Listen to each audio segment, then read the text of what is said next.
Hi, everyone, and welcome.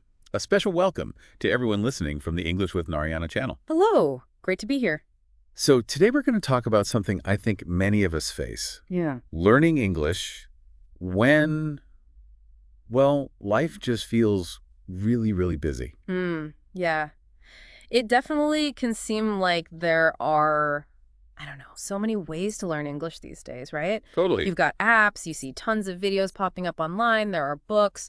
It can honestly feel a bit overwhelming. Exactly. Like, where do you even start? Yeah. And, sometimes I wonder if having too many things, too many choices actually makes it harder. Does that ever happen to you? You just freeze. Oh, that's a really common experience. Analysis paralysis, they sometimes call it. Hmm. When there are just too many options, it's genuinely hard to figure out what to focus on. Right. And sometimes, that stops people from even starting, which is a shame. It really is. So today, we kind of want to explore how you can keep that interest going, stay motivated, and make learning English feel like a simple, manageable part of your day, even if you feel like you have zero free time. That's the goal. And maybe let's start with a question for everyone listening. Why do you actually want to learn English? Ooh, good one. Do you have a clear reason in mind? Maybe just take a second now and think about that. Yeah, that's really fundamental, isn't it? Why is learning English important specifically to you? Mm-hmm. Is it maybe for travel? Yeah. Or perhaps you love movies or TV shows and, you want to understand them without subtitles? Could be. We'd love to hear your reasons. Definitely tell us in the comments below this video. Or maybe it's about work, looking for a new job maybe. Or your current company works internationally. That's a big motivator for many. Or, maybe it's simpler. Maybe you just want to feel more confident when you happen to speak English. These are all perfectly good reasons. They absolutely are.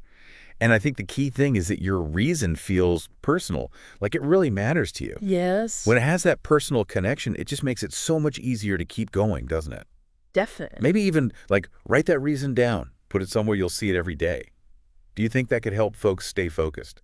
I think that's a fantastic idea, visual reminder. Yeah. Okay, so we have the why. Now let's talk about the how, specifically all those different things you can use, the apps, the websites, the books.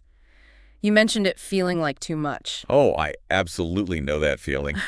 It's so easy to just, download 10 different apps, save a bunch of YouTube videos, buy a grammar book, and then paralysis again.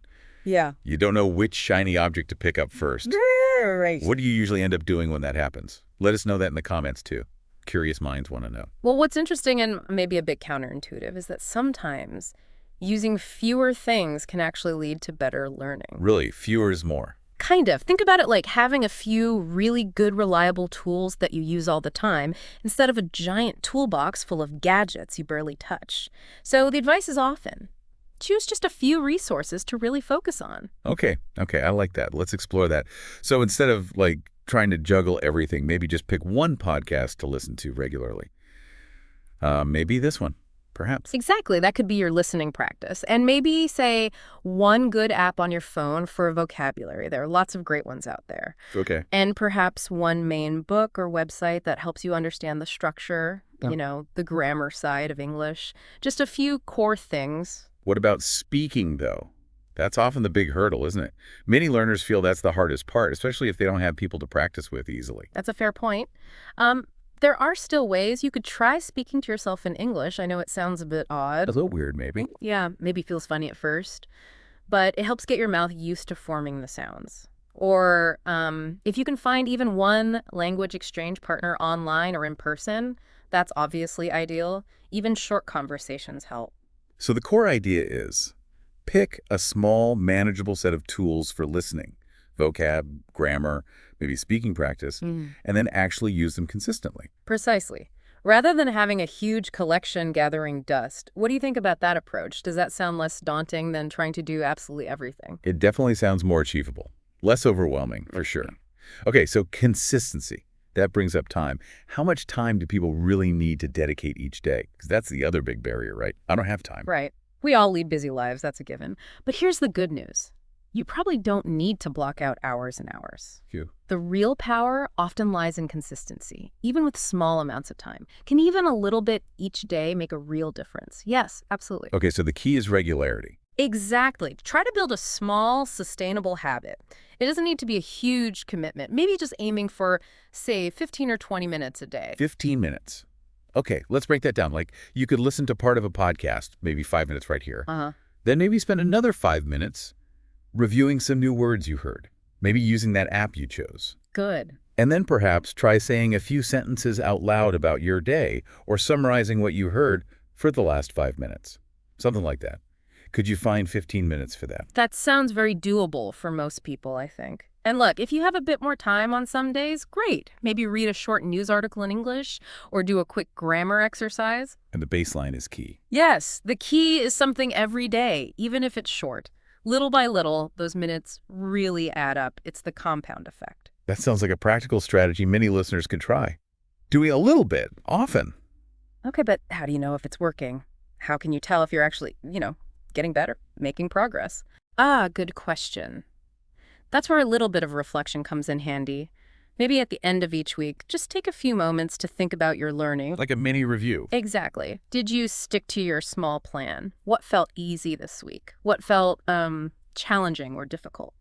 And maybe also acknowledging the effort. It's important to feel good about the fact that you're putting in the work, right? Yeah. Give yourself some credit. Absolutely. Celebrate the small wins. Seeing that progress, however small, is hugely motivating. And if you feel stuck, don't panic and change everything at once. Okay. Just maybe tweak one small thing in your routine for the next week and see if that helps. Small adjustments. Got it. Now, we live in this age of technology, don't we? We've mentioned apps, podcasts like this one, websites. Amazing tools are available. How should learners best use this technology?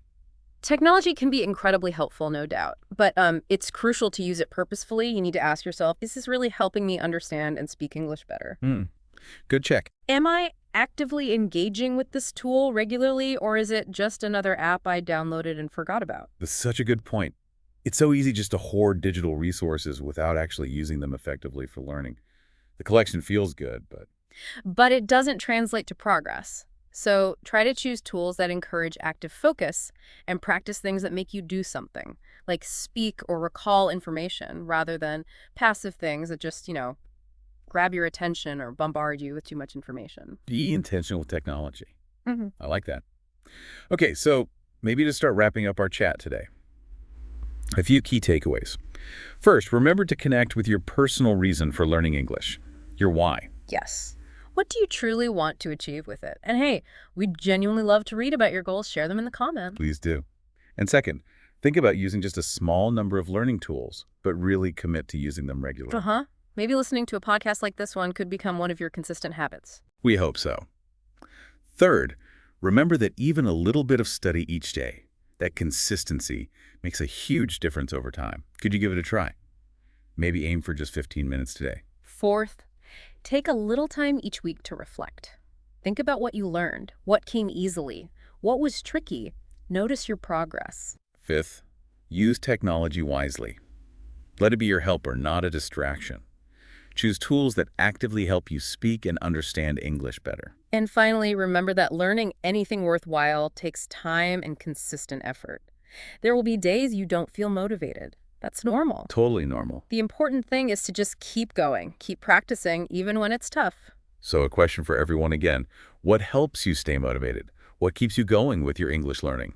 Share your tips and ideas in the comments below. Help inspire other learners. Yeah, let's build a supportive community here. And of course, if you found this conversation helpful, please do subscribe to the English with Narayana channel. We'll have more chats like this to help you learn.